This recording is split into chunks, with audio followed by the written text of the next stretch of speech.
नमस्कार सर्वांना, स्वागत आहे तुमचं कावेरीज किचन कथा या यूट्यूब चॅनलमध्ये। आज आपण बनवणार आहोत चटपटीत असा मसाले पाव। चला तर मग रेसिपीला सुरुवात करूया। इथे मी गॅसवर कढई ठेवून घेतलेली आहे। त्यामध्ये 2 चमचे तेल घालून घ्यायचं आहे। त्याचसोबत इथे आपण 1 चमचा बटर घालून घेत आहोत। तुम्ही याऐवजी इथे तुपाचा देखील वापर करू शकता।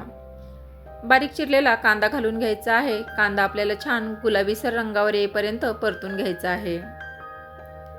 कांदा छान असा आपण गुलाबीसर रंगावर येईपर्यंत परतून घेऊया। आता यामध्ये आपण आलं लसणाची पेस्ट घालून घ्यायची आहे। आलं लसणाची पेस्ट देखील छान आपण परतून घेऊया। त्यासोबत बारीक चिरलेली शिमला मिरची घालायची आहे। ती देखील आपल्याला छान अशी परतून घ्यायची आहे। यामध्ये आता आपण सुके मसाले घालूया। इथे मी चवीपुरतं लाल तिखट घातलेलं आहे। चिमूटभर हळद घालायची आहे आणि 1 चमचा पावभाजी मसाला घालायचा आहे। हे छान आपण मिक्स करून घेऊया। लगेचच यामध्ये बारीक चिरलेला टोमॅटो घालायचा आहे। टोमॅटो घालून छान असं मिक्स करून घेऊया। टोमॅटो लवकर शिजण्यासाठी आपण इथे चवीपुरतं मीठ घालून घ्यायचं आहे। भाजीला लागेल इतपतच इथे मिठाचा वापर करायचा आहे। यामुळे टोमॅटो लवकर मऊ होतो। छान असं मिक्स करून झालेलं आहे। फोडणीतच आपण थोडीशी कोथिंबीर घालून घेऊया। छान असं मिक्स करून झालेलं आहे। थोडंसं इथं पाणी घालून आपण घ्यायचं आहे, जेणेकरून सर्व भाज्या एकजीव होतील आणि मसाला छान तयार होईल। झाकण ठेवून एक वाफ काढूया। छान अशी आपली भाजी तयार झालेली आहे। मसाला पावसाठी लागणारी भाजी आपली रेडी आहे।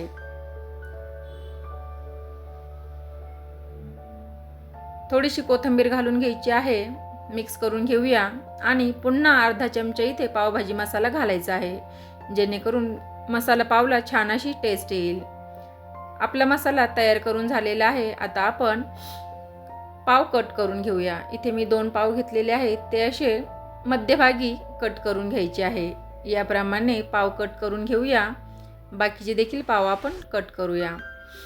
इथे मी तवा ठेवून घेतलेला आहे। तवा गरम झाला की त्यामध्ये थोडंसं बटर घालायचं आहे आणि थोडासा पावभाजी मसाला आणि थोडीशी कोथिंबीर घालायची आहे। यावर आपल्याला पाव शेकून घ्यायचे आहे। यामुळे मसाला पावला छान अशी टेस्ट येते।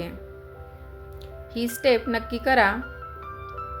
छान असे दोन्ही बाजूने आपण पाव शेकून घेऊया। आपले छान असे पाव शेकून झालेले आहेत। आता आपण त्याच तव्यावर भाजी घालून घ्यायची आहे। जी आपण भाजी बनवून ठेवली होती ती भाजी घालायची आहे। त्यावर अजून थोडंसं बटर घालून घ्यायचं आहे। यामुळे अगदी मसाला पाव टेस्टी आणि चटपटीत होतो। भाजून घेतलेले पाव यावर घालायचे आहे। पलटी करून घेऊया। छान अशी भाजी आपण पसरवून घेऊया आणि दोन्ही बाजूनी शेकून तयार आहे आपला मसाला पाव। आतमध्ये मी बारीक चिरलेला कांदा घालत आहे। तुम्ही इथे बारीक चीज देखील इथे खिसून घालू शकता।